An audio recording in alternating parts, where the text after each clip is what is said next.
hormiguitas nunca se pierden porque su viaje es circular. Las hormiguitas nunca se pierden porque su viaje es circular. Es tan redondo como los ojos de un ser humano al despertar. Es tan redondo como los ojos de un ser humano al despertar. Es tan redondo como el planeta que vamos juntos a liberar. Es tan redondo como el planeta que vamos juntos a liberar, a liberar, a liberar. Damos paso a nuestra conferencia, ¿sí? Yo pediría un aplauso grande para la doctora Raquel Gutiérrez.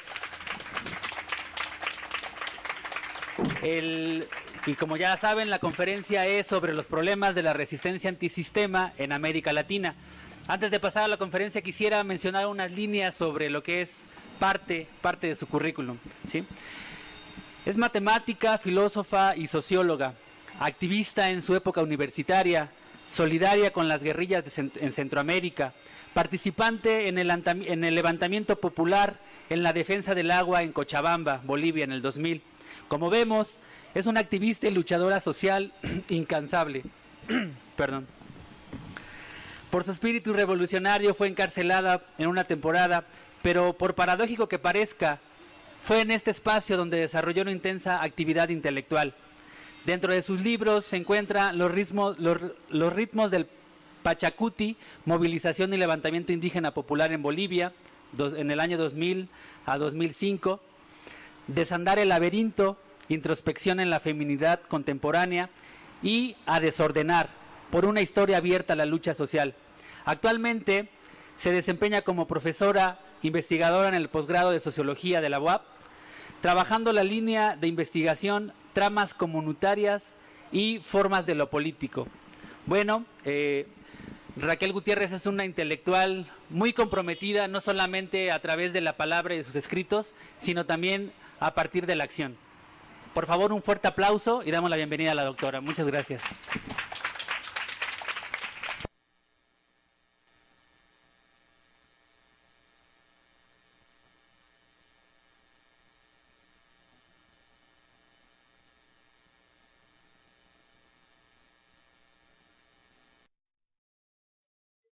Buenas tardes. Sí, ya está.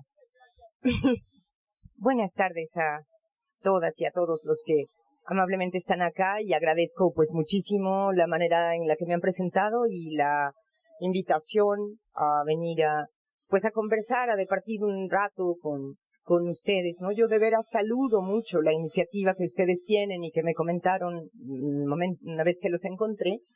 Porque yo creo que esta cuestión de tener un círculo de reflexión, abrir un espacio en el espacio público para debatir temas, para compartir, es algo muy saludable, es algo que se está perdiendo, es algo que va quedando segmentado y ya se ha metido en las aulas universitarias que tienen su propia dinámica y su propia lógica. Entonces, de veras, es un gusto estar acá, ¿no? Lo que me informaban los compañeros cuando me hicieron esta invitación era que se suele conversar un rato, y el ponente suele hablar un rato, yo calculo una media hora, unos 40 minutos, tratándoles de poner algunos puntos. Pero a mí lo que me gustaría mucho sería tener la posibilidad de que pudiéramos interactuar, o sea, de que pudiéramos entrar en un debate o pensar juntos un rato las cosas que van quedando, ¿no? Entonces voy a hablar de la manera en la que yo veo estos problemas, digamos, estos límites, pero también estas fortalezas del conjunto de luchas que se han desarrollado en América Latina en los últimos años. Y al mismo tiempo voy a ir tratando de ligarlos con preguntas, digamos, sobre esta situación en la que estamos viviendo acá en México, que creo que compartimos, que está volviéndose intolerable, ¿no? Y que está volviéndose de alguna manera muy, muy cerrada, muy opresiva. Entonces, bueno, esa sería un poco lo que yo haría, ¿no? Quiero empezar entonces proponiendo, o sea, haciendo recuerdo, porque quizá no todos tienen esto en la mente, puede ser que en la mente de todos esté esta cadena de gobiernos progresistas que se llaman, que han estado en la última década ocupando pues las presidencias de varios países, ¿no? O sea, así pasamos lista, bueno, tenemos en Bolivia, bueno, claramente el gobierno de Evo Morales y del movimiento del socialismo, que lleva bastante tiempo. Obviamente Venezuela, que mencionó la compañera, desde años atrás. Después está también el gobierno, bueno, progresista del Ecuador, con Correa primero, con Moreno ahora, con esta cosa que le llaman revolución ciudadana, etcétera. Bueno, tuvimos un momento bastante, por decirlo de alguna manera, relajado en términos de control político y de posibilidades sociales de creación en la Argentina durante el gobierno de los Kirchner, que ahora pues perdieron las elecciones y tienen una nueva ofensiva muy brutal, de índole neoliberal, muy violento con el macrismo. Tenemos toda esta historia que parece una larguísima telenovela del gobierno de Lula y después de Dilma y ahora este golpe de Estado blando, en fin, ¿no? Es decir, hay un contexto latinoamericano de gobiernos progresistas en los últimos años, pero yo me quiero situar, para empezar a charlar, en los momentos previos al advenimiento, a la llegada al poder de esos gobiernos progresistas. ¿Y por qué me quiero situar allí? Porque quiero ponerles una discusión que quiero hacer con todo el respeto del mundo, pero que es una discusión muy importante y que tiene que ver con lo que estaba diciendo el compañero Álvarez cuando estaba hablando de la revolución, que es el problema de el caudillo o el gran líder o de la persona o del individuo y de el conjunto de personas que luchan, ¿sí? ¿Qué es una tensión? Es una tensión siempre, y en la historia eso se reitera, y eso se ha reiterado y se ha visto de una específica manera en el conjunto de América Latina en los años anteriores. Y por lo general, en la historia, los sucesos ocurren de esta manera. Corro el riesgo de generalizar de más, entonces después habría que hacer precisiones. Pero me interesa hacer la generalización porque así se focaliza el punto que quiero presentar. Antes del advenimiento o llegada de los gobiernos progresistas en América Latina, en prácticamente todos los países hubo grandes acciones de movilización y levantamiento de muy diversas clases. Quizá la única excepción en términos de levantamiento sea Brasil. Sí, porque Brasil, ese país gigante, ese país enorme, ese país más oligárquico todavía que el nuestro, lo que había tenido anteriormente es el crecimiento y la consolidación de un movimiento de recuperación de tierras que es el MST, que da una lucha muy sistemática y muy grande, no en términos de levantamiento, sino en términos de ocupación de tierra, ¿sí? O sea, es una lucha tenaz, pero es una lucha bajo otra modalidad. En todos los otros lugares, el antecedente inmediato de los gobiernos progresistas fueron grandes levantamientos. Bolivia es quizá en donde eso se ve con más claridad, pero después pasamos un poquito revisión por los demás, aunque sea panorámica.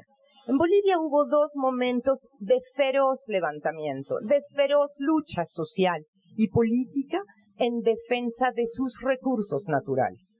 Por un lado, lo que se conoce como Guerra del Agua en el año 2000 en Cochabamba, donde la población de una ciudad un poco más chica que Puebla, pero que igual que Puebla es una ciudad importante, relevante, que no es la capital, esto es Cochabamba, es una ciudad universitaria también,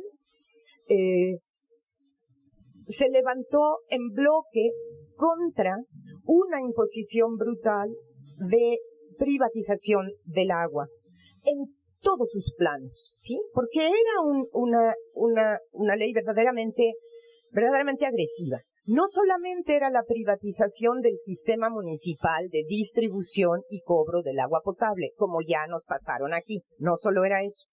Era también que el Estado de entonces, se arrogaba la prerrogativa de concesionar las fuentes a quien quisiera, es decir, de alterar los términos del uso y disposición del agua hasta entonces existentes para centralizar la decisión acerca de qué se hace con el agua, que es la ley federal que ahorita está entrando a discusión, ¿no? Una vuelta de tuerca sobre esa ley, y eso significa poner en peligro no solamente ya las redes de distribución y cobranza y de las plantas de potabilización de agua, etcétera, que es muy grave, que es una cuestión que ha encarecido el servicio, etcétera, pero que afecta básicamente a nosotros en términos de población urbana. El otro tipo de ley afectaba directamente, ¿sí?, la posibilidad de uso del recurso en su mismo lugar de emergencia. Manantiales, tajamares, ojos de agua, etcétera. Las fuentes de agua misma se ponían, se quitaban del uso normal, digamos, conocido, históricamente logrado, de poblaciones que habitan en un valle más o menos a 2.000 metros. Cochabamba está más o menos a la misma altitud que Puebla, es bastante parecido en términos de hábitat, de zona ecológica. Es decir, es una zona árida, es una zona que si bien tiene agua, no tiene para desperdiciarla. Es decir, que son lugares donde se han generalizado formas de uso del agua muy antiguas, ¿no? Formas de uso del agua que están estructuradas en comités de defensa del agua, en una serie de asociaciones locales, sobre todo en las áreas rurales o periurbanas de Cochabamba, que se llaman sistemas de regantes, es decir, son campesinos, pero que se viven a sí mismos como regantes porque usan agua de riego y tienen construcción más o menos parecida a los apantles de Morelos, sí, no sé si en Puebla, bueno, no he localizado yo algunas cosas más o menos similares, sino es en la zona de la Sierra de Cuetzalan, pero vamos, hay toda una trama de uso del agua, de uso social del agua, que se veía amenazada y se veía afectada por este afán privatizador, ladrón, expropiador, bárbaro, de manera inmediata. Y la población la alcanzó y logró levantarse. Y logró levantarse estableciendo que esa ley no iba a pasar. En particular, no iba a pasar algo que se llamaba la Ley 2029, que era la que reglamentaba. Es decir, había la ley general y después estaban los procedimientos, ¿no? Los procedimientos. Generalmente en México los procedimientos se establecen en los reglamentos. Allá, por ser esta ley de agua, también había una ley que iba con los reglamentos. Empezaron a pelear inicialmente contra los reglamentos, contra el cómo iba a hacerse. Y para mover las peores cosas, no sé si me explico. Entonces era una lucha muy interesante, que iba sumando y sumando, porque si bien mantenía a la vista la cuestión de que no se iba a permitir la expropiación del agua bajo un lema general de el agua es nuestra carajo, así era lo que se presentaba, peleaba en diferentes flancos y iba tratando de impedir que eso se ejecutara. Esto de tratar de impedir es en lo que quiero centrarme. Tratar de impedir. Es decir, pensar que si se entra a una negociación, de todos modos es para obstruir. Es para ganar tiempo para la propia lucha, es tener un afán de ir avanzando, no sé si me explico. Y entonces ahí se iba como sorteando. Otra contradicción que seguramente con la experiencia que yo veo en las caras de los que están de haber participado en luchas, es como a veces llegan a ponerse las cosas, ¿no?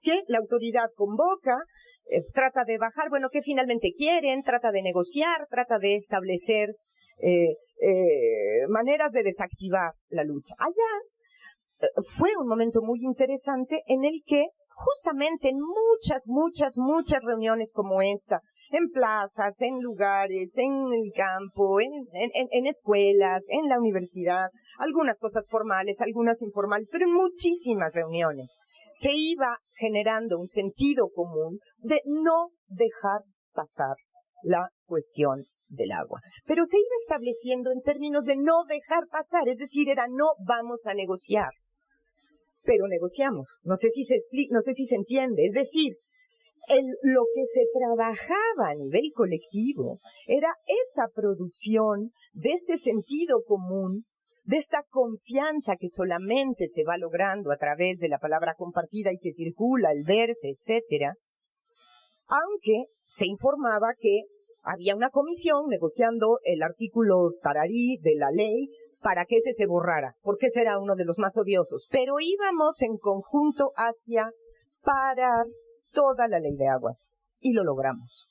Entonces, el punto aquí, y por eso me tomé un poquito más de tiempo para narrar esto, es que a mí me dio la impresión que lo que se construyó en Cochabamba, en la Guerra del Agua, y que se reiteró durante la Guerra del Gas, pero que lo podemos ver replicado en varios otros levantamientos y movilizaciones, fue capacidad social de veto, así le llamo yo técnicamente, digamos, es decir, una capacidad social de vetar la decisión ajena. Así no va a ser. Y era movilización cada vez más grande, estableciendo que así no iba a admitirse, así no. Y se iba poniendo un límite social. ¿Dónde? Entre los movilizados, obviamente, había todo tipo de competencias. Y había todo tipo de patadas bajo la mesa. Y había todo tipo de partidos que estaban tratando de llevar agua a su molino para otros fines, legítimos, en fin. Pero sabían que en el punto de la ley, en el punto de la expropiación del agua, tenían que converger, porque si no, el resultado iba a ser muy grande, muy grave. Entonces, esta cuestión de generar capacidad social de vetar las decisiones ajenas, porque son decisiones ajenas, son decisiones no nacionales, son decisiones no basadas en interés público, son decisiones que pueden tener cariz legal, porque así se ha construido una legalidad que sirve para finalmente oprimir, pero que no tenía absolutamente ninguna legitimidad. No sé si logro más o menos ir describiendo lo que pasaba. Bueno, este conjunto de luchas, hablo de la Guerra del Agua, pero bueno, insisto, después, 2 años después, o 3, fue la Guerra del Gas, en Bolivia mismo, pero también fue en Argentina el levantamiento contra las decisiones acerca del corralito, pero no solamente era eso, eran las decisiones sobre cómo se estaba abordando todo el tratamiento gubernamental hacia los desempleados, ¿no? Que era un momento de crisis muy dramática y había una serie de proyectos para las personas desempleadas, estaban en plena reconversión industrial y estaban despidiendo y recomponiendo todo el corazón industrial de Buenos Aires, entonces era un momento muy duro. Entonces, era una pelea muy grande por cómo se gestionaban los apoyos, digamos, los subsidios que se daban a la gente desempleada. Y si bien el levantamiento del 19-20 de diciembre fue en particular contra lo que se llama el corralito, una decisión del gobierno previo de recoger todos los recursos de los bancos y solamente permitir que se sacaran pequeñas cantidades porque ya era una crisis brutal, había todo un sedimento enorme de luchas previas allí en Argentina. En Ecuador había sido lo mismo. Desde los 90 finales y los primeros 2000 había habido una ola de levantamientos y cercos a las ciudades y movimientos hacia la capital, Quito, de principalmente tramas comunitarias, es decir, personas quechuas de origen quechua, pero de diferentes naciones del Ecuador, organizados en una cosa que se llama la CONAIE, la Coordinadora de Nacionalidades Indígenas del Ecuador, que realmente lo que estaban haciendo era exigiendo tierra, porque es uno de los países donde no ha habido reforma agraria en el Ecuador, ¿no? Entonces ha habido una disputa muy lenta por los recursos agrarios, y era una movilización que buscaba alterar esa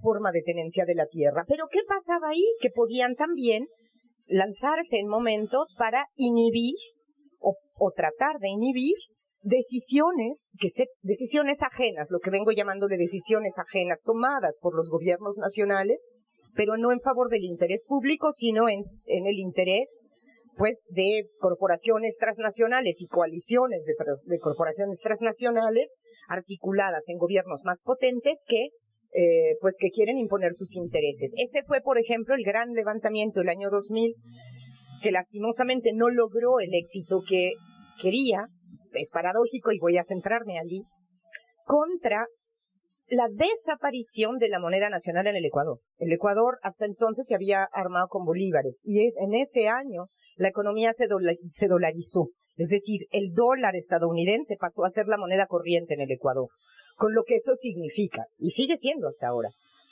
El movimiento indígena se lanzó a un bloqueo más, a un bloqueo de caminos y una acampada enorme en la ciudad de Quito, y logró que se cayera el presidente, y logró que se cayera el siguiente presidente, pero no logró que se desdolarizara. ¿Sí? Es decir, y aquí quiero mostrar otro de los elementos de esta dificultad en el movimiento cuando uno hace como el rastreo de lo que nos enseñan las luchas de América Latina.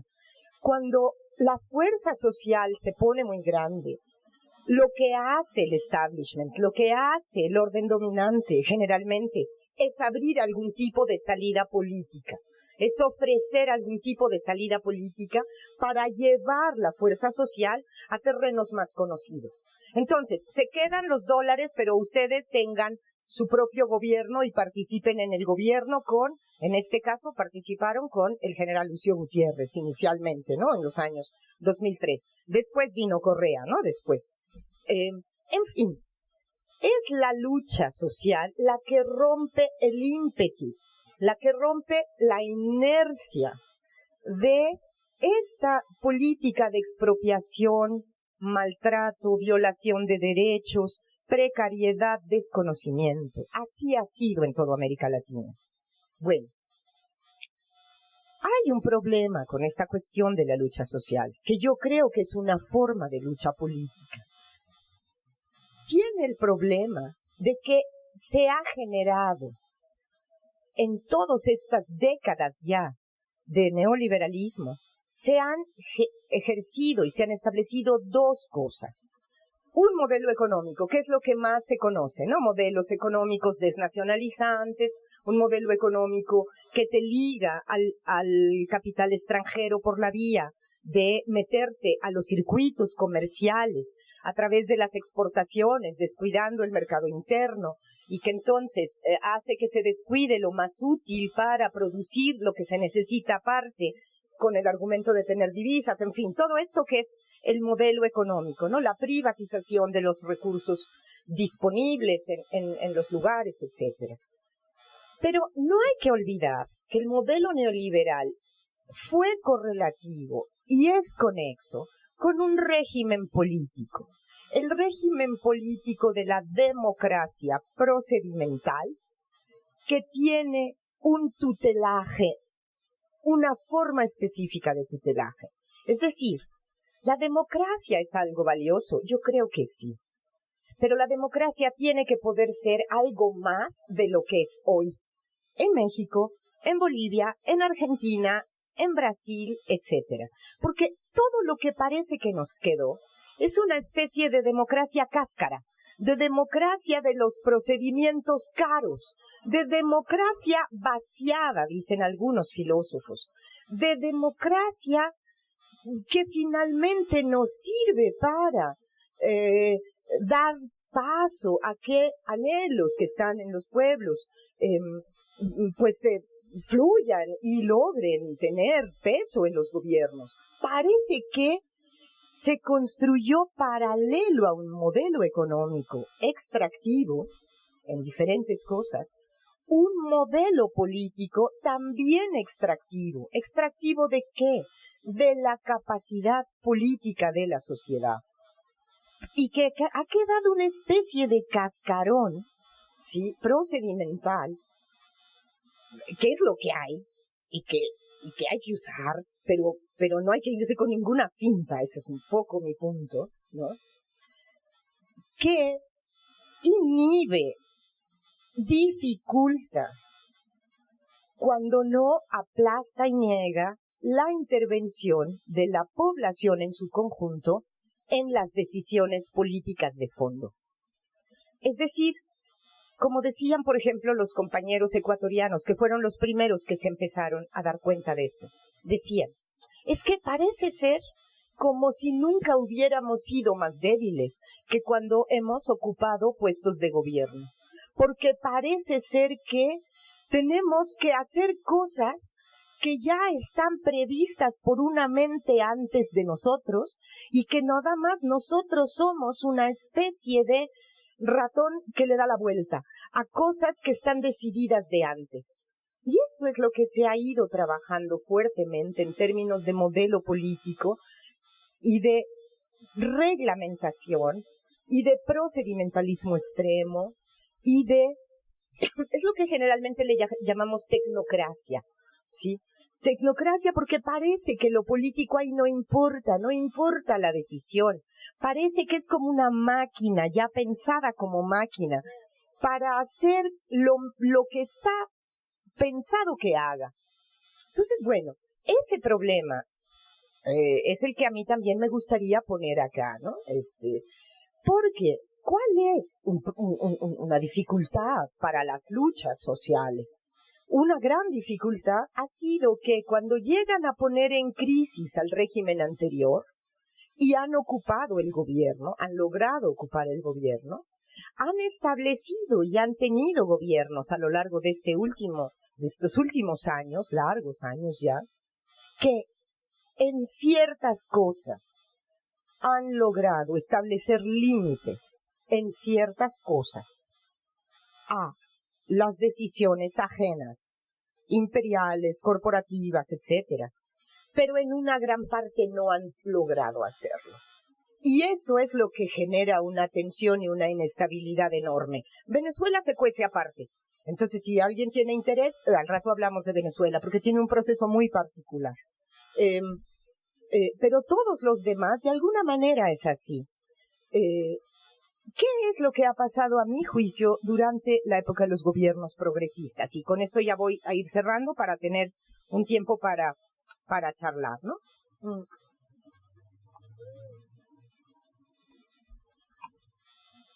Se ha puesto en discusión la redistribución de la riqueza pública.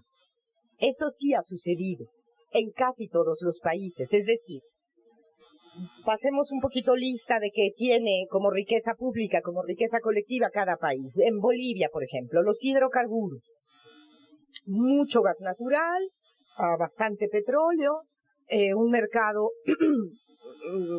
sudamericano bastante bien estructurado, venden muchísimo gas tanto a Chile como al Sao Paulo y a Buenos Aires en sus corredores industriales aledaños a las principales ciudades. Entonces, se rearmaron contratos con las empresas transnacionales, se renegociaron en mejores condiciones, de tal manera que el Estado no sufriera el desfalco que había sido pactado antes, donde los impuestos sobre las exportaciones eran del 11%, y inclusive eran del 11% de lo que declararan las corporaciones, porque no había una entidad regulatoria estatal que estuviera calculando cuánto estaba sacando la Shell o la British Petroleum o etcétera. Entonces, se reorganizan esos contratos, se suben los impuestos, se invierte prácticamente la proporción y empiezan a fluir enormes cantidades de recursos frescos a las arcas estatales, ¿no? Si te cobraba yo 11% de la actividad, ahora hacemos otro contrato y te cobro el 70%, pero además invertimos inclusive los términos de los dividendos y de las decisiones, más o menos, pues obviamente los recursos van a fluir hacia el Estado. Pero ¿qué hace el Estado con esos recursos? Básicamente, lo que el Estado boliviano ha hecho durante todos estos años con esos recursos excedentarios ha sido generar políticas públicas de atención a problemas. Y ahí otra discusión que me gustaría mucho presentar para poder pensar que las cosas no necesariamente tienen que ser así. Las políticas públicas son otro de los mecanismos creados junto con la técnica neoliberal del vaciado de la democracia. Y hay que hacernos cargo de esto. No todo se soluciona con políticas públicas. Los compañeros mayores que están acá no me dejarán mentir. ¿Cómo se solucionaban los problemas en épocas más antiguas? Bueno, se construía propiedad pública de gran alcance, como se construyó la UAP, como se construyó la UNAM, como se construyó el Seguro Social, como se fueron construyendo otro tipo de instituciones, y no este tipo de cosa focalizada, específica, individualizante, que además permite establecer una relación política de tutelaje. ¿Y qué quiero decir por esto? La relación, pues, básica de quien gobierna a partir de dar, ¿no? Y quien está pidiendo obediencia a partir de que concentra y da. Yo doy, tú haces, tú obedeces y tú te comportas de este modo. Entonces, no hubo, y esto se dice con mucha tristeza, no hubo a lo largo de este tiempo un auténtico proceso de disputa de la riqueza material, como si hubo en la Revolución Mexicana, por ejemplo, o como si hubo en otros momentos. Hubo una disputa interesante, dura, que permitió conseguir términos más equilibrados en la circulación de los excedentes y patrocinar políticas públicas hacia más lugares. Y yo creo, compañeros, compañeras, que eso no es suficiente para pensar en la transformación. Y ahí es donde se han ido estancando los propios gobiernos progresistas a lo largo de los años siguientes. Entonces redondeo las ideas. Las ideas que he presentado son, por un lado, pensar en esa capacidad de veto. Nosotros como mexicanos hemos tenido en algún momento esa capacidad de establecer límites a lo que admitíamos y a lo que no. Cada vez los jóvenes quizá no tengan tantos recuerdos de esto, porque ya son bastantes años. Pero sí ha habido épocas en las que hemos, como sociedad, tenido fuerza para decir esto no puede pasar. Y ahora parece que no la tenemos. Y una y otra cosa. Acuérdense simplemente del año 2013, cuando 13 y 14, cuando nos pasaron todas las reformas, que venían sazonándose desde muchos años atrás, y venía un estira y afloja. Y en este año, como balas de ametralladora, realmente así, en una secuencia, ¿no? La reforma fiscal, la reforma educativa, la reforma energética, la reforma, etcétera, ¿no? O sea, muchas reformas. Ahora un poco así nos pasó la Ley de Seguridad Interior, ahora nos quiere pasar la nueva Ley Federal del Agua. En fin, ¿cómo vamos a reconstruir capacidad de intervenir en asuntos públicos generales? Pero más chico, fíjense y piense, cada quien en su situación particular, cómo se ha ido construyendo un mecanismo administrativo y político chico, casi en todos los lugares, que inhibe la participación en las decisiones ajenas. Digamos, yo pertenezco a dos instituciones de la República Mexicana. Por un lado, al sistema universitario por la vía de la UAP, y por otro, al Sistema Nacional de Investigadores a través de CONACYT. Sí, bueno, son cosas federales, se supone que son recursos públicos, pero uno no tiene la menor posibilidad de incidir en la manera como se hacen las cosas. No hay, sencillamente esto está cerrado. Bueno, esa es una forma política que estamos viviendo ahora. Y eso en otros lugares se fue rompiendo, trabajando acuerdos y consensos para construir capacidad social de vetar esas decisiones, sobre todo las más abyectas y las más insoportables. Por otro lado, esta cuestión de cómo vamos a pensar la transformación política más allá del reparto de excedentes y las políticas sociales más amables. O sea, es así, a partir de subsidios un poquito más grandes, como creemos que es lo que conviene que norme nuestra existencia. No lo sé, la mía no, o sea, mi postura sí sé cuál es, pero me gustaría mucho escuchar un poco cómo lo vive cada quien. Y ahí Yo creo que la pregunta sobre cómo ir más allá del neoliberalismo, insisto, que es finalmente la pregunta para los movimientos sociales y para los regímenes progresistas y para los eventuales administraciones gubernamentales, tiene que ver con evitar estos despojos y estas extracciones brutales que adquieren una forma legal, pero también desafiar un régimen político conexo con el extractivismo basado en políticas públicas de redistribución tecnocráticas y tutelaje real de nosotros, de todos, de todas.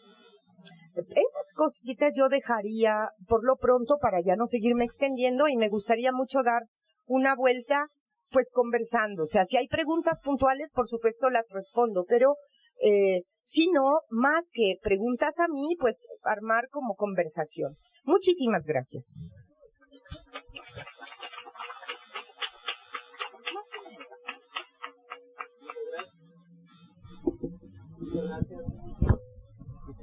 Bueno, damos las gracias a la doctora. Yo, por favor, un fuerte aplauso nuevamente. Y pasamos a la ronda de preguntas. Bueno, ¿Sí? ella decía que Preguntas, participaciones, reflexiones, comentarios, lo que ustedes decidan, a manera de hacer más grande la reflexión. ¿Me permiten fumar? Digo, estamos aquí. Sí, digo, estamos en el área pública, pero pues estamos... Sí, no hay problema. Perfecto. aquí tengo y traigo con ustedes.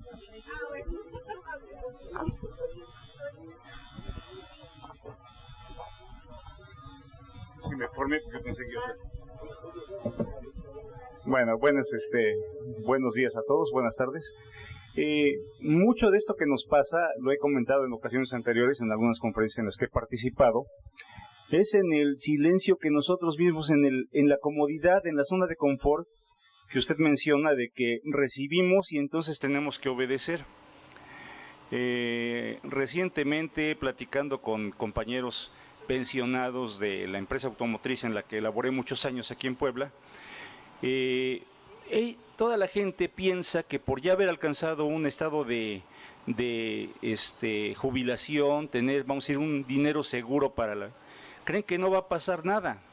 Y por más que se acude uno a la gente diciéndole, es que esto está sujeto a decisiones gubernamentales, económicas, neoliberales que nos quieren quitar todo, la gente sigue durmiendo, la gente sigue en una pasividad espantosa. Y el gran error que tenemos los adultos, y yo lo veo todos los días cuando me muevo en camiones, en combis, no platicamos, no hablamos, nuestra boca está cerrada pensando que el mundo de cada quien es independiente y que solo los problemas que llevo en mi cabeza son los importantes. El punto es ese. Día tras día yo, con la gente que se me atraviesa, hago plática. Se acaba de retirar una persona que ayer, que fui a la consulta del ISSSTE por un medicamento que tomo para la columna, acabo dando mini pequeñas conferencias cada vez que voy porque la gente está callada, dormida, pasiva. Les digo, es que no nos merecemos ese trato. Tener que llegar a una institución de salud a las 4 de la mañana para apartar una consulta, pasar ahorita a ver el Seguro Social cerrado, cuando aquí están afectados por los temblores, el hospital más grande de la ciudad, de hecho se perdió. No hay medidas en que nosotros como ciudadanos exijamos, no nos unamos para defender lo que por derecho debemos de tener, que es el acceso a la salud. Platico con la gente, digo, si abrieran las instituciones de salud, hay suficientes especialistas. O sea, médicos no me van a decir que no hay, porque ¿cuántos muchachos están sin trabajo? ¿Cuántos jóvenes están subempleados? De taxistas, de tiangueros, de rateros, ¿sí? Cuando tenemos la posibilidad de trabajar en lo que es el aspecto social en las dependencias a 24 horas y a 7 días, o sea, no quiere decir que van a estar como negritos o como esclavos ahí los mismos todas las horas, pero puede haber capacidad para utilizar las instalaciones, los servicios, De hecho, el seguro creo que ya está operando fines de semana a los pacientes, ya lo presumen, lo cacaraquean a cada rato. Pero la verdad, la culpa la tenemos, y voy al punto de que nosotros no nos solidarizamos para llevar pacíficamente y exigir nuestros derechos, nuestras peticiones. O sea, seguimos dormidos. Y reitero con la gente, platiquen, dialoguen. Aquí los compañeros de la Asamblea Social del Agua, pues va la gente, y le pide uno el apoyo y ya no vuelven a hablar del tema. O sea, no. Se llevaron el año pasado 97 casos de reclamos contra la compañía que tiene ahora en la ciudad privatizada del agua. Se ganaron 95, si mal no recuerdo. Y la gente le dicen, te puedes amparar, es ilegal, es anticonstitucional lo que te pasa con el agua, te puedes defender. No, yo mejor hago mi convenio, yo no quiero problemas. Estamos idiotizados, o sea, la verdad. Por ejemplo, la compañera de policía que está paradita, en otro tiempo, que tendrá 25, 26 años, tendría posibilidad de acceder a una pensión porque en su trabajo el gobierno o el sistema, el servicio del Estado para el que trabaja, le debería de garantizar que para su vejez iba a tener una pensión, un sistema de salud. Ni siquiera eso tienen. Y es a tal grado de lavado de coco que nos hacen creer que sabemos, que estamos bien informados, que estamos bien preparados, que somos de primer mundo. Nos sentimos que vamos a comprar una plaza comercial grande, ya somos casi europeos, porque puedo comprar cualquier porquería. Me dicen, voy a comprar al martes de plaza, al miércoles. O sea, realmente necesitamos hacer la revolución desde nuestra propia trinchera, desde nuestro hogar, desde nuestros hijos, de nuestros amigos, porque este país no puede seguir así, no puede seguir como está actualmente. Bueno, gracias. Gracias. Buenas tardes.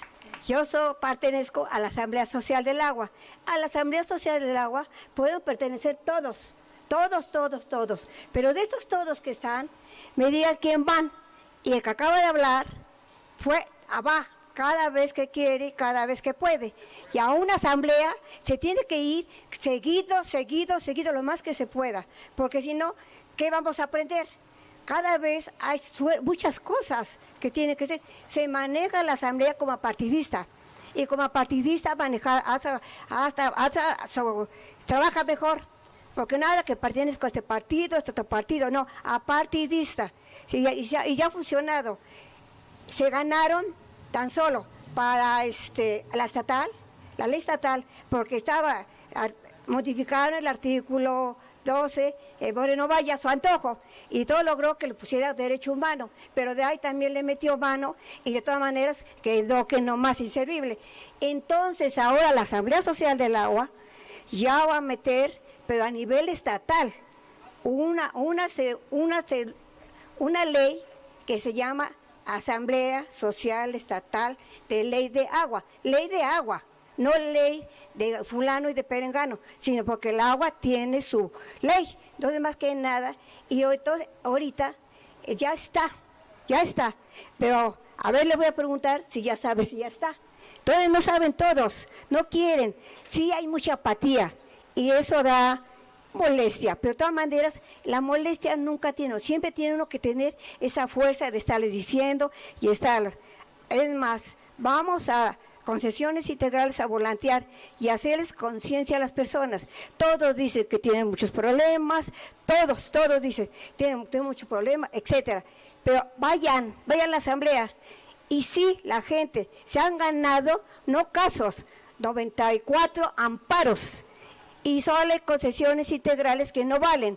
La ley federal está encima de una cosa privada. Y es lo que les hace creer a las personas. Pero no vamos a hablar de política. De política no hablamos de agua. Y del agua es un montón de cosas. Es mucho. Es los ríos, las cuencas y mucho del agua. Entonces todo eso tenemos que tenerlo en mente para cómo decirle a la gente. Claro que la gente cree que abre la llave y ya está el agua, ya les llegó el agua. ¿La agua viene de qué parte? ¿Cómo están concesionados? Porque están concesionados en muchas partes y los ríos los quieren desviar y quieren hacer muchas cosas. Eso es lo que tenemos que enterarnos si vamos seguido a las asambleas del agua. Pero si no vamos ahí y lo dejamos y pasa una semana y pasa un mes y no me acuerdo, es el agua. El agua va primero que todo. Sin agua no estaríamos acá, ¿cierto o no? Entonces, más que nada, entonces yo sí quisiera ahorita que alguien, si me escucha más para allá, que mejor, que vayan y que defiendan el agua, pero que la defiendan como debe de ser, con todas las ganas y toda la fuerza de estar como yo estoy ahí. Y ahorita estoy acá. Y estoy acá porque me gusta, porque he aprendido muchas cosas, y unas cosas, tomar el micrófono. Entonces eso los agradezco aquí a los compañeros, pero de esas ganas de, yo no le tiro a la gente, si es apática y muy apática, si no ahorita estoy lleno, pero pues ¿qué hacemos? Ya les lavaron el cerebro con la televisión, con con el fútbol, con las novelas, con todos los chismes, ¿no es así? Entonces eso, la gente ya está como robot, es lo que yo veo, pero sí, más que nada, lo que sí reitero, que ya se está formando acá en Puebla, pero hay que defender la federal, si no, no va a funcionar la de acá de Puebla, más que nada, estatal, una ley, ¿cómo se llama? Se llama Isela, una ley ciudadana, estatal, de ley de agua, pues se llama Isela, y ya está, pero va a arrancar el 22 de marzo, el Día Mundial del Agua. Sí. Y discúlpenme, porque estoy afónica.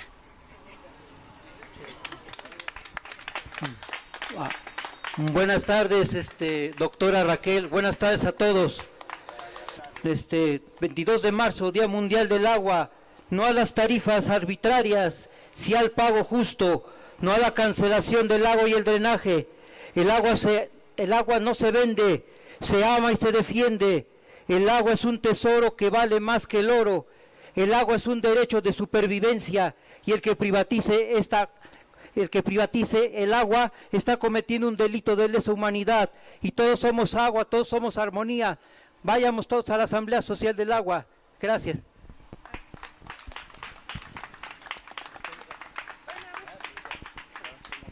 Bien, bueno, se desvió un poco ahora sí que la conferencia, que era más sobre la situación de ir contra el sistema, ¿no? Y las luchas.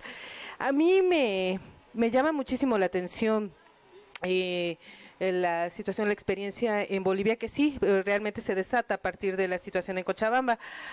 Dentro de su experiencia ahí en Bolivia, realmente me gustaría saber cuál es su opinión, su vivencia con las comunidades, porque allá creo que tienen una situación, son más comunitarios, bueno, hasta lo que yo estaba comentando sobre la misma música, ¿no? O sea, se hace la música hasta en colectividad, ¿no? Entonces, me gustaría saber cómo se manejaban esos colectivos ciudadanos en Bolivia, realmente de qué forma influía todo eso, y bueno, eso es por un lado, y otro, la alienación y la enajenación que estamos viviendo aquí en México, a partir aproximadamente, según yo, de los años 70 para acá, la alienación y la enajenación que ha hecho que la gente se vuelva más individualista, ¿no?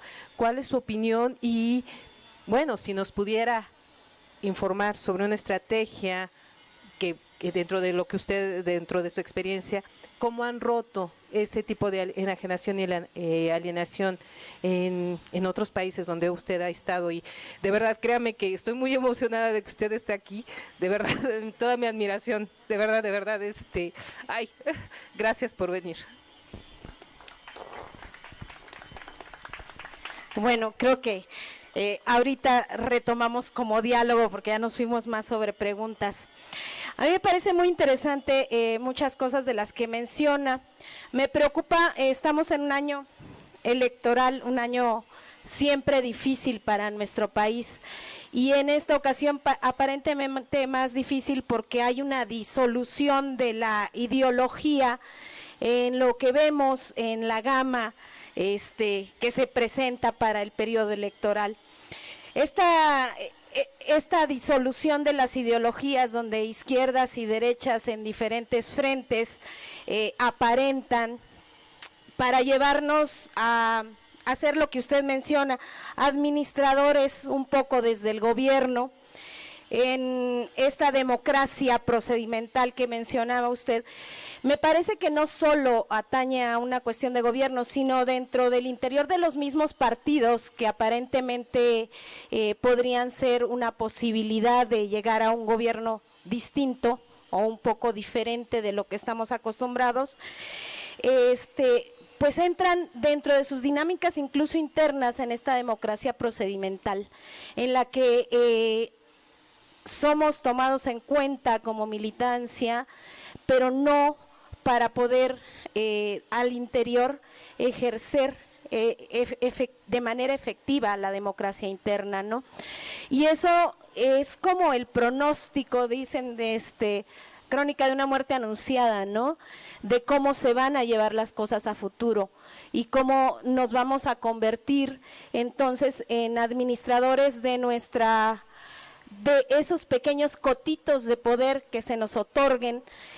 Menciona usted, se hace este tipo de negociaciones con las grandes empresas que están pues realmente quedándose con la mayor parte de la riqueza, pero pues no van a matar a la vaca de un solo tiro, sino lo que van a hacer es irle sacando la sangre poco a poco, ¿no? Y entonces, ¿de qué manera la sociedad podría realmente dar un veto en ese sentido a partir de esta construcción social, ¿no? Bueno, pues de todo lo que aquí se ha manejado, de todo lo que la maestra o doctora nos ha planteado, pues surgen miles y miles y miles de cosas que uno quisiera saber, en los que quisiera participar. Es complejo todo esto y yo me limito solamente a hacerle una pregunta, una sola, a la doctora en cuanto a que nos desarrolle un poco las experiencias que ella tuvo y que no nos van a servir al 100%, pero nos van a dar una pauta de qué se debe hacer, a dónde debemos llegar, cómo debemos organizarnos, qué acciones, qué estrategias, qué bases, porque aquí oigo prácticamente puro lamento y de decir, no, la gente es apática, no sirve, no quiere, son X y hasta los agredimos o sentimos pena porque la gente no responde. La gente no responde porque hay unas motivaciones muy profundas e influencias. El sistema que nos controla, que nos domina y que quiere y que sabe qué debemos y nos impulsa y nos obliga a cómo pensar, cómo trabajar, cómo vestir, qué debemos preferir, qué música. O sea, a lo que voy es que debemos entender primero que el sistema esclavista, neoliberal, llámenle como le llamen, capitalista, existe de manera más profunda, más inciden en nosotros, más nos tienen dormidos, anestesiados, sin saber de qué se trata todo esto. Y esto de los 120 millones que alguien decía, pues yo no sé, pero fácil, 110 millones, estamos en una condición de inmovilidad. ¿Por qué? Porque ellos se han preocupado porque así estemos, porque así nos conviene. En todo lo que han dicho es correcto. Lo que yo quiero poner y decirle a la doctora que nos dé algunas ideas de su experiencia, que quien la ha vivido tiene mucho que decir, y eso sirve mucho para los que no han tenido, hemos tenido esas experiencias de lucha continua y lucha exitosa. Ahí nos quedamos parados y atorados. ¿Cómo le hacemos para brincar esos muros que nos ponen en los sistemas impositivos y que nos hacen y nos provocan una inmovilidad total? Yo solo quiero eso, preguntarle a la doctora, ¿qué hacemos? ¿Qué tenemos que hacer aquí? No una fórmula, pero sí una orientación. Eso creo que sería importante. Muchas gracias. Gracias, don Juan. Bueno, pues muchas felicitaciones también a la doctora. Hemos seguido un poquito su trayectoria y de verdad estamos muy contentos de que usted, la compañera, que más que doctora también eso, ¿no? Como que luego nos mueve más llamar a la compañera porque sabemos en la lucha por la transformación que ha estado.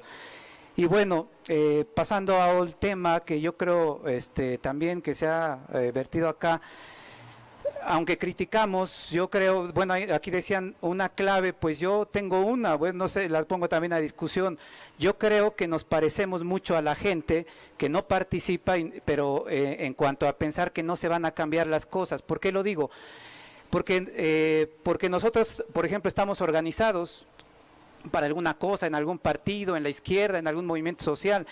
Sin embargo, más los que estamos en un partido, pues ya como nos empezamos a cansar de que nos digan que no se puede cambiar el mundo, como que la profundidad del cambio se tiene que quedar en cierto momento, en cierto nivel nada más, y de ahí no se puede, ¿no?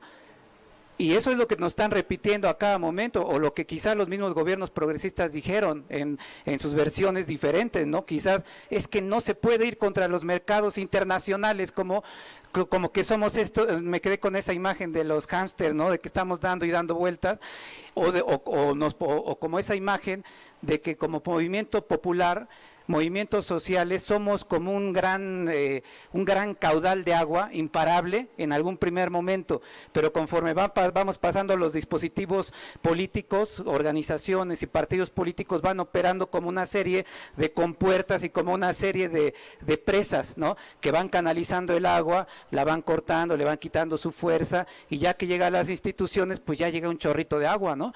Y entonces pareciera que ese es nuestro único destino. Yo pienso, bueno, digamos, la primera clave que yo tendría sería pensar que debemos cambiar el mundo, que los cambios tienen que ser radicales, ¿no? Porque incluso yo creo que es hasta académicamente es un contrasentido tratar de ser conservadores, cuando aquí en América Latina quienes llegaron más lejos fueron los cubanos, por ejemplo, quienes se plantearon un cambio más radical, fueron los que los tumbaron menos fácil, y los que se han sostenido, y los que trabajaron más en la cultura, y los que aportaron, y los que movieron un poco más en el terreno hegemónico mundial, incluso en Venezuela. Sin embargo, nosotros ya cuando estamos en un partido político decimos, no, pero no hay que radicalizarnos tanto, ¿no? O sea, la historia nos demuestra que los cambios radicales son los que de algún modo permanecen un poco más en la historia, que a los tibios los barren con mayor, con singular alegría el sistema. Sin embargo, nosotros en nuestros partidos, en nuestras organizaciones,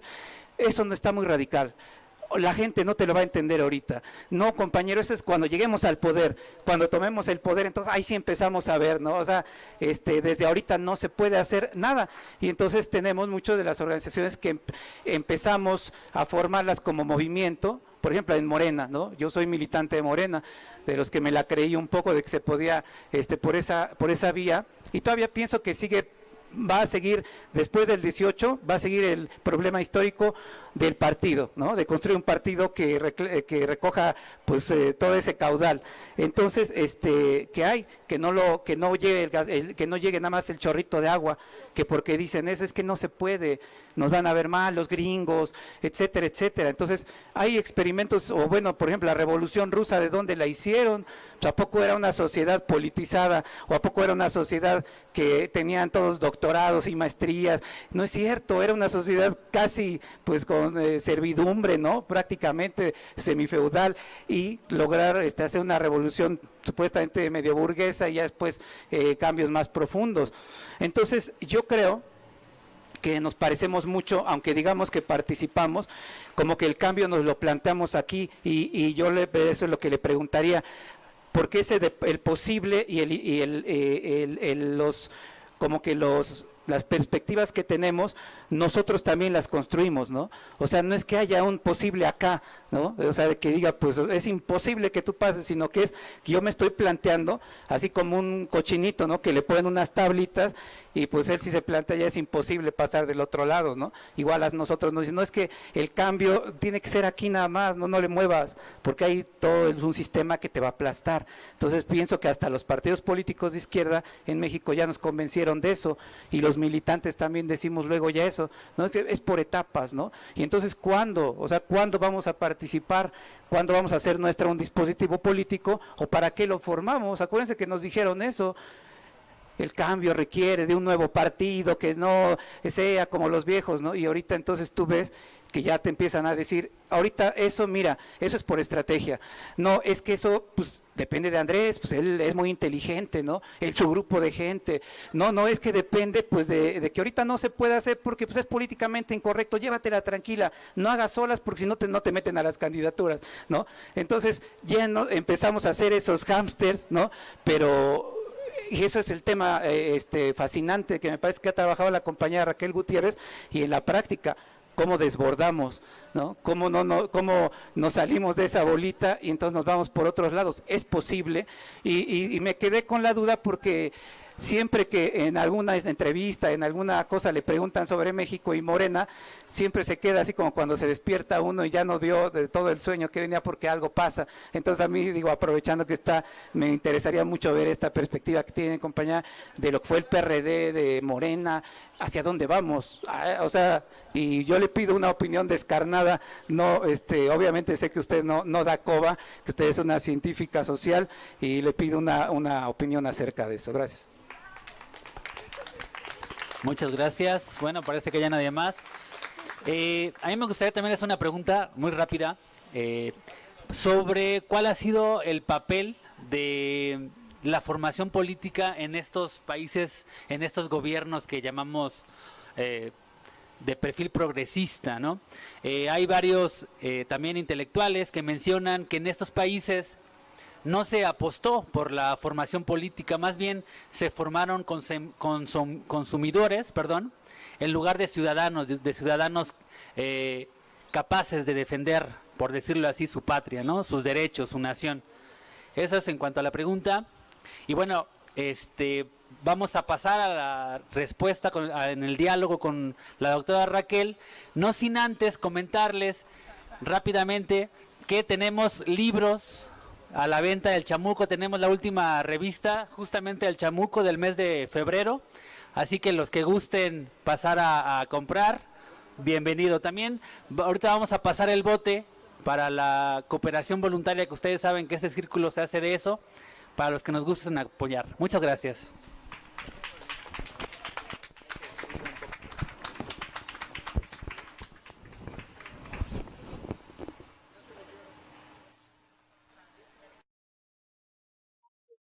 A ver, sí, ya está.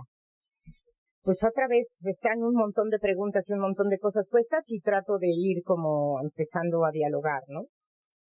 A ver, voy a empezar no me acuerdo, una de ustedes dos me preguntó acerca de lo comunitario en Bolivia y como de las diferencias que veo. Y yo eso sí quisiera empezar por ahí para después irme, ¿no? Sobre las otras cosas. Yo creo que hay que hacernos cargo de una cosa muy dura en nuestro país, que es la larguísima tradición de estatalización de este país. Es decir, este país se construyó a partir de la derrota de ciertas fuerzas en la Revolución Mexicana y de la consagración paulatina de otras fuerzas que podían ser pues medianamente bien intencionadas, podían ser medianamente antiterratenientes, antioligárquicas, pero que eran claramente burguesas y que estaban claramente comprometidas con construir un Estado-nación. Entonces, les pongo, digamos, así a nivel de idea central, conociendo más o menos América Latina, México es el más estatalizado de los países. Y eso marca un tipo de cultura política. Porque un Estado finalmente tiene que ver con una relación entre la sociedad y el gobierno. Es decir, hay un gobierno, hay una sociedad, y se van construyendo y se van haciendo un conjunto de pactos y se van admitiendo unas visiones y se van admitiendo procedimientos y se van admitiendo formas culturales de qué está bien, de qué está mal, etc. Y México tiene esta tradición estatal brutal que es la que, creo yo, nos ha inculcado y nos ha formado en una tradición tan, pero tan negociadora. Tanto. Y eso es una diferencia con América del Sur, ¿no? Nosotros trabajamos, digamos, a nivel del trabajo académico, un poco este contraste entre lo comunitario y lo popular. Ajá. Porque lo comunitario en Bolivia, que es el menos estatalizado de los países, o era, hasta hace poco, no sé, era. Piensen nada más así a la rápida desde la tradición colonial. El gobierno colonial en el territorio del Alto Perú, que es lo que hoy ocupa Bolivia, era la audiencia, era una audiencia, ni siquiera no era un virreinato, era una audiencia que además siempre estaba oscilando en con quién dependía, porque dependía primero de Lima y después dependía de Buenos Aires. Entonces había temporadas que no dependía de nadie. Entonces daba igual, con que hubiera un control de la expropiación de la plata, que eran las grandes minas de plata que alimentaron la colonia, todo lo demás les daba un poco igual. ¿Sí me explico? O sea, es muy diferente la tradición histórica en los Andes suramericanos. Y acá, partiendo inclusive de esta ciudad, pues se construye el primer virreinato, se marca una forma de dominio colonial cuyas raíces se siguen permaneciendo, aunque modificadas, en la constitución del Estado-Nación del siglo XX. Entonces, pues los mexicanos es una cultura política muy extraña, muy específica, y hay que hacernos cargo de esa. A veces eso se puede ver en contraste con otros países, con los caribeños, por ejemplo, con los venezolanos, herederos de piratas, antiestatales por antonomasia. No sé, ese rasgo, a este nivel de generalidad me gustaría que lo pusiéramos. Porque si no tenemos que empezar a pensar, bueno, que algo así como que parece que somos zombies, ¿no? Que eran un poco las primeras intervenciones de esta especie de enojo, pues que compartimos y que finalmente no saber qué hacer con este enojo, que cada quien siente, tampoco nos ayuda a ponernos a hablar. Entonces a veces entender sirve para al menos moverse un poco, ¿no? Bueno, cuando en un país lo comunitario está más presente, es decir, cuando no ha sido tan profundamente estatalizado, la forma de irrupción en el espacio público es mucho más fresca, y eso se veía en Bolivia, ¿no? Es decir, la ambición de gobierno, la ambición de establecer decisiones, la tradición de deliberación que se cultiva en las tramas comunitarias, en las fiestas, pero en toda la actividad de preparar la fiesta, en las formas de organizar las faenas y de gestionar las cosas que se tienen en común sin Estado que esté ahí pisando. Entonces, tradición de asamblea, nos ponemos de acuerdo, sabemos un poco en fin.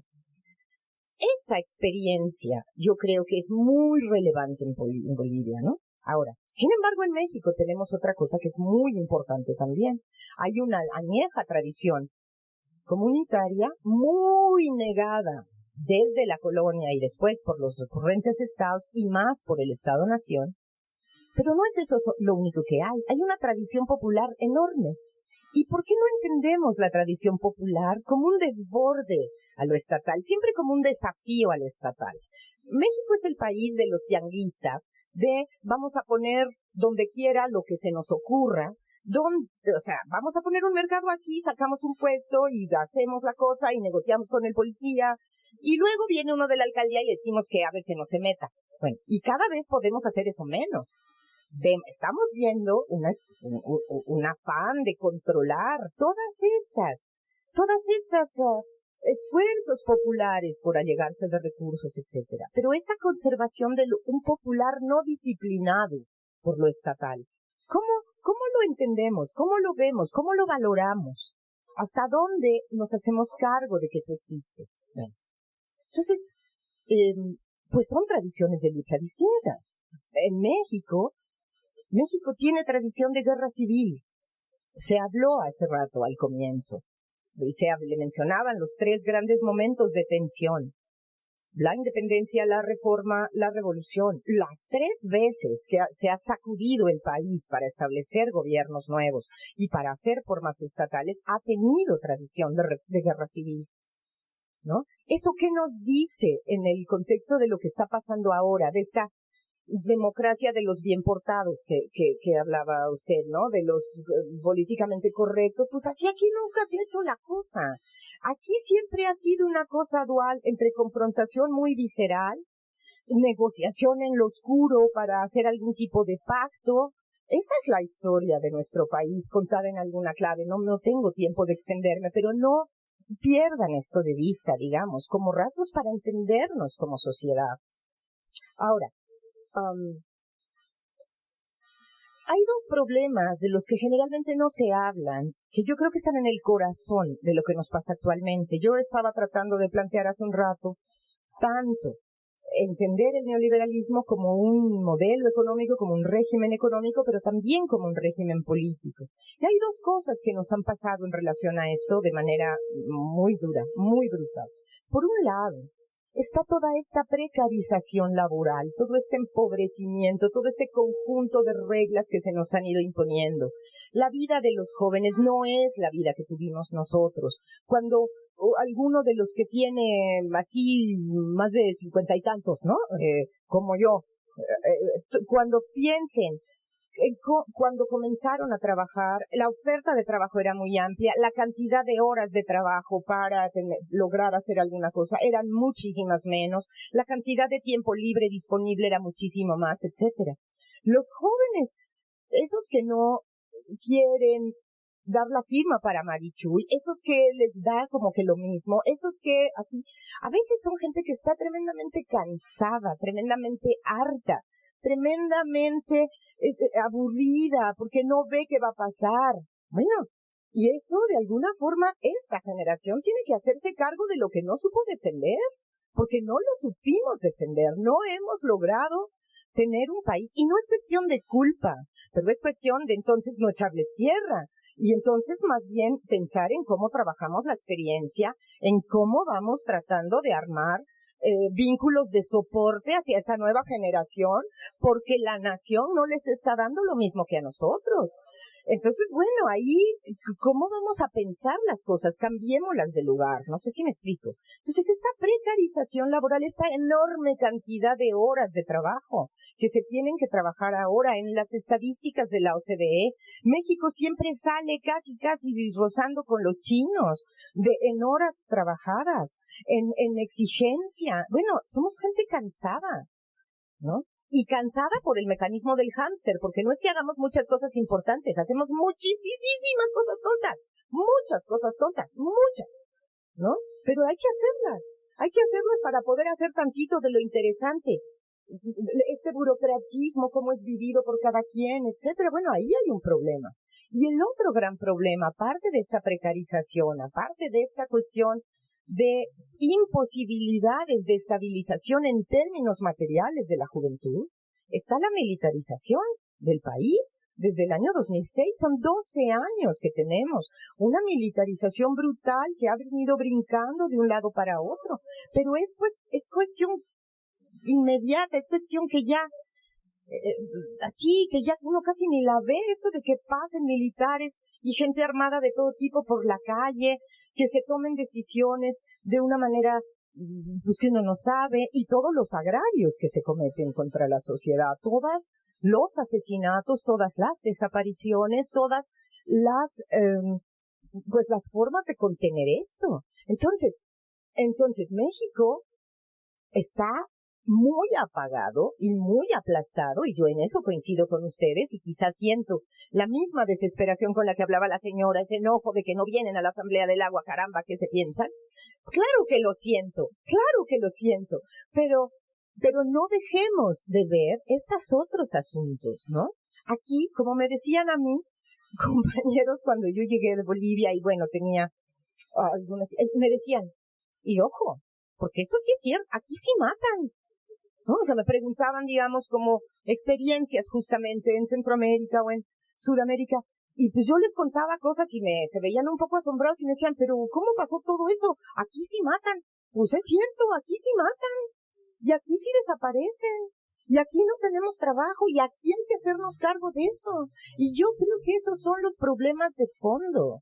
Es decir, más allá de esta cantidad enorme de cosas y de la importancia que puede tener la defensa del agua, que yo creo que es la otra cosa conexa con todo lo demás, o sea, defender el agua, parar la militarización y modificar los términos de las relaciones laborales, para mí, son lo que necesitamos ir haciendo.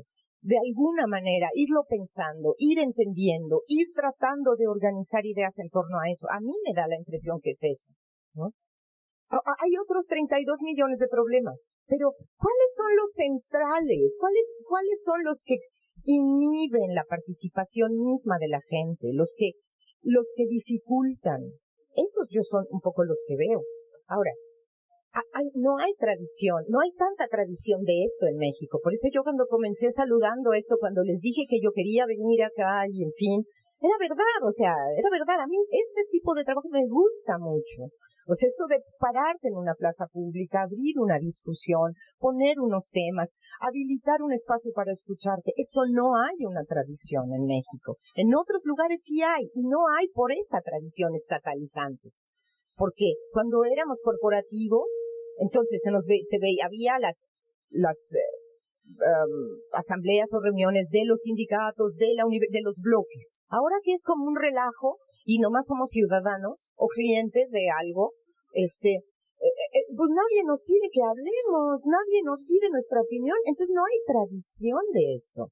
No sé si me siguen, o sea, hay que cultivarla pacientemente, hay que volverlo a hacer, hay que fracasar y volver a hacerlo, pero hay que poner en crisis nuestras propias creencias.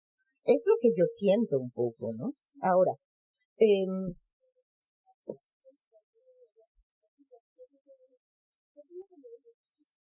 pues no se oye, pero sí se oye, ¿no?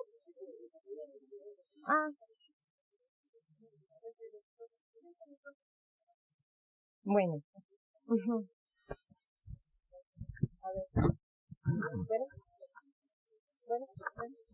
A ver, creo que sí está mejor este.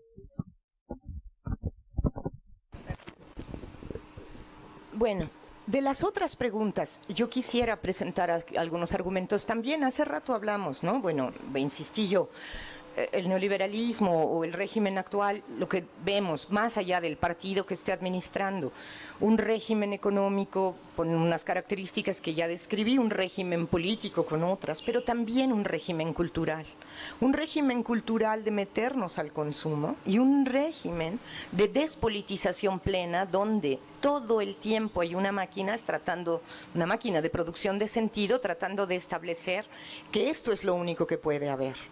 Y ahí sí, una necesidad de saber y de tratar de producir otras formas de entender las cosas. Yo estaría de acuerdo con usted en que el posibilismo mata. El posibilismo, que es, digamos, como técnicamente nos referimos para criticar a los gobiernos progresistas que quedaron atrapados en el posibilismo y se están cayendo como fichas de dominó, y lo digo sin gusto, porque lo que regresa es peor. Pero como quedaron atrapados en el posibilismo, no quisieron pensar ninguna otra posibilidad, no se atrevieron a innovar, como hubo momentos en los cuales como mexicanos sí lo hemos sabido hacer. O sea, inventar y producir ese sistema universitario y ese sistema escolar post-revolución mexicana fue un acierto que produjo cosas, que produjo ciudadanos informados, que habilitó espacio público donde había maneras de democratización social plena, porque todos teníamos derecho, etcétera. Eso está roto, y no es que esté tratando de plantear que tendríamos que volver, sino que tendríamos que imaginar. En eso coincido.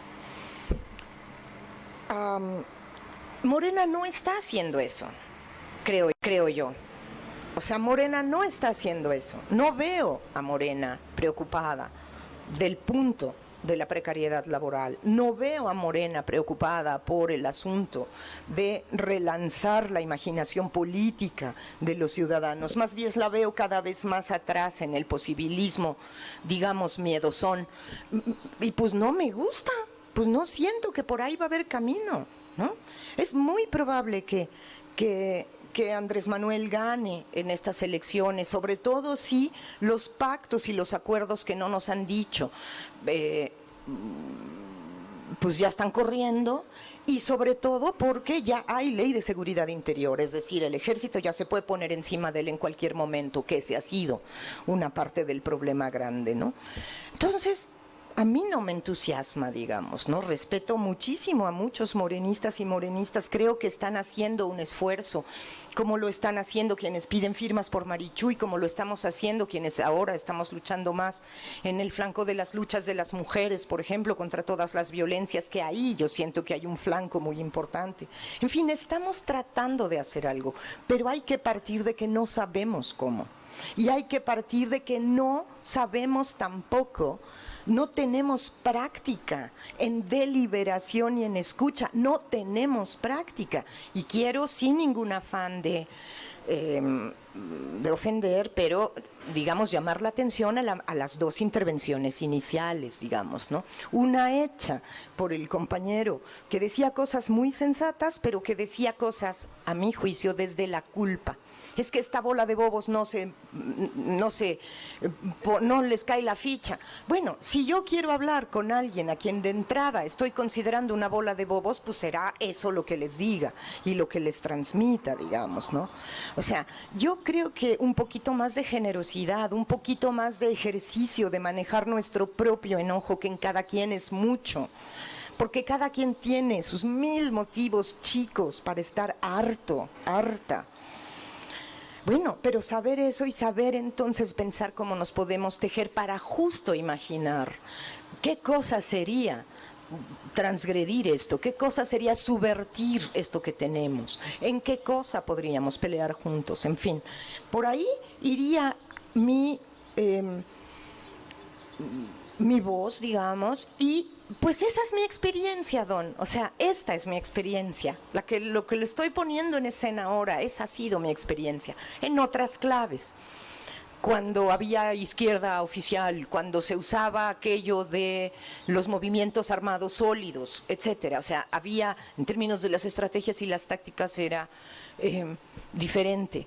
Pero mi experiencia, digamos, consiste en esforzarme una y otra vez por producir un sentido colectivo de inclusión y por ir armando un ánimo de lucha, y de que no tenemos que quedarnos en este lugar en el que estamos, y de que no tenemos que admitir lo que hacen con nosotros, porque no está bien.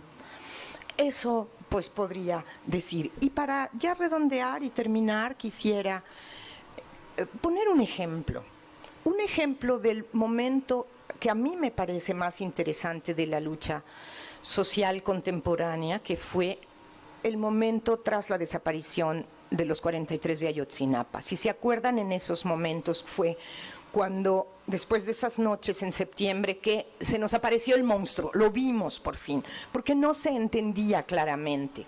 O sea, que si bandas armadas, que si cárteles, que si grupos de sicarios, que si tal, pero en ese momento vimos policía municipal, estatal, ejército, todos tramados, todos lo mismo, cambiándose el uniforme en lo oscurito para subirse a coches distintos y hacer las cosas malas y las cosas que agravian a la ciudadanía. Y nos movilizamos como sociedad mexicana en muchísimas ciudades, en muchísimos lugares. Aquí en Puebla son las manifestaciones más grandes a las que yo he oído.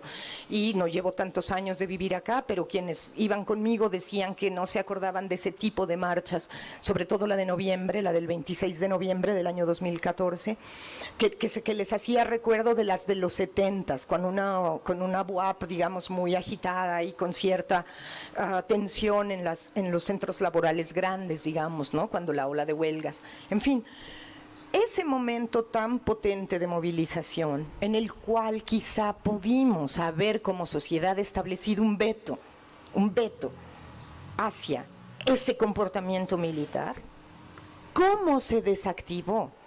Esa es una pregunta. ¿Cómo se desactivó? ¿Cómo pasó de estar todos movilizados el 26 de noviembre de 2014 y estar dormidos otra vez el 26 de enero del año siguiente? Y ya con un plan de negociaciones, ya con comisiones de expertos, ya con soluciones aparentemente dadas para el caso. ¿Se acuerdan lo que siguió después? La GIEI, muy meritoria, la intervención de la Corte Interamericana, muy meritoria sí, pero justamente fungiendo de compuerta. Esa ambición de fungir de compuerta, de un conjunto de mediadores especialistas, yo creo que es muy peligroso en nuestro movimiento, en cualquier movimiento que como sociedad mexicana tengamos. ¿Sí me explico? Es decir, a veces necesitamos mediación, pero no podemos ir a la mediación, porque la mediación es justo el mecanismo para que se desinfle el veto social que construimos en las calles, en las plazas, en las conversaciones. Y eso es parte de la tradición estatal mexicana, establecer mediaciones. Así se construyó el Estado mexicano, como conjunto loco de mediaciones articuladas hacia arriba y hacia abajo. Bueno, esa cultura política podríamos pensarla, podrían los que sean de Morena tratar de construir y de poner debates al interior, de ver estos problemas. En fin, yo hasta aquí me quedo, esto es lo que sé. Les vuelvo a agradecer la invitación y creo que es útil lo que están haciendo, ¿no? Bueno, muchas gracias. Antes que me retire.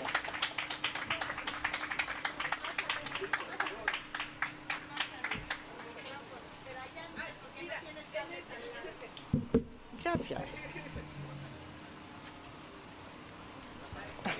Me da mi Norberto Bobbio, ¿ya ve? Está bueno. Este no está tan bueno, yo le voy a recomendar otro. Ahorita. Desde ahí. No, pues no, desde Bobbio, no es tan bueno. Es bien socialdemócrata el camarada.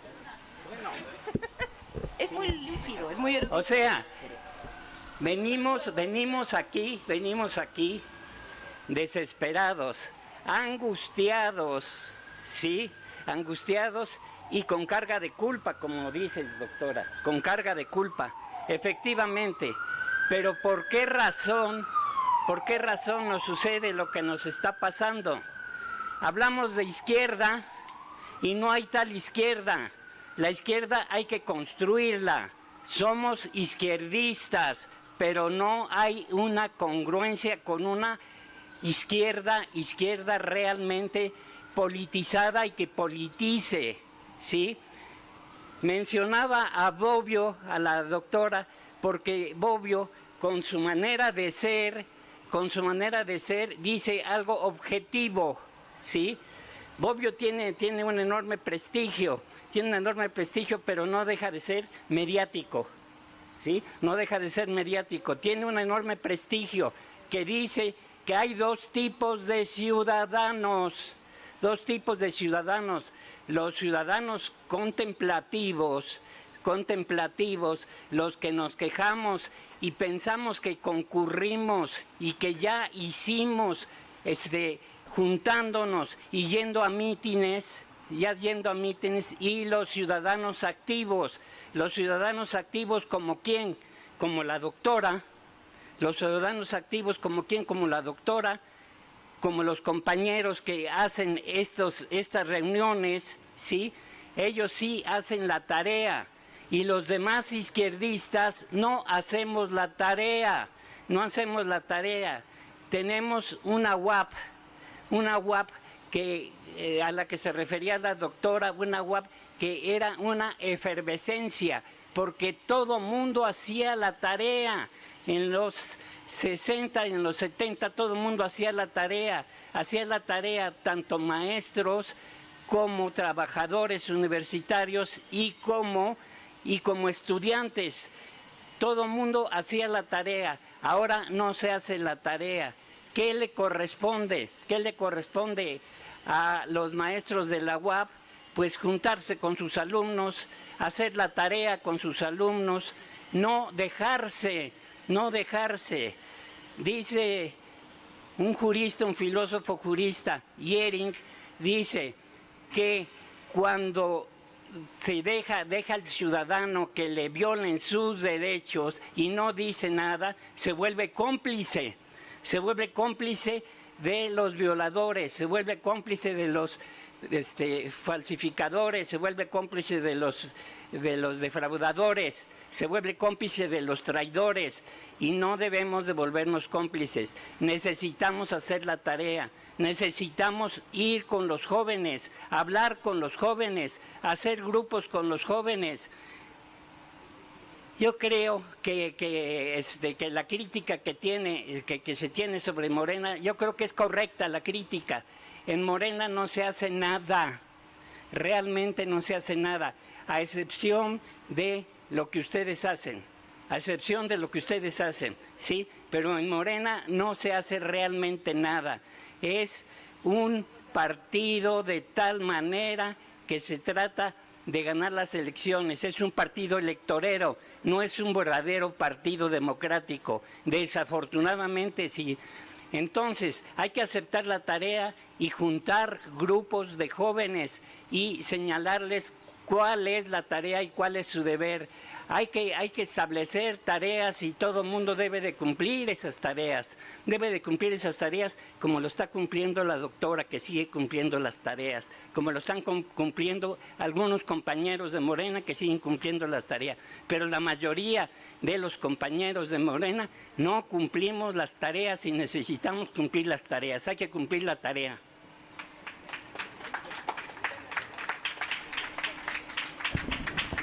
Agradecemos a la compañera Raquel por pensar y reflexionar con nosotros.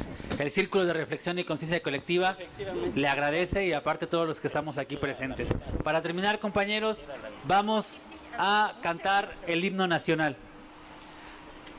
Antes vamos a entregarle su merecido reconocimiento a la compañera Raquel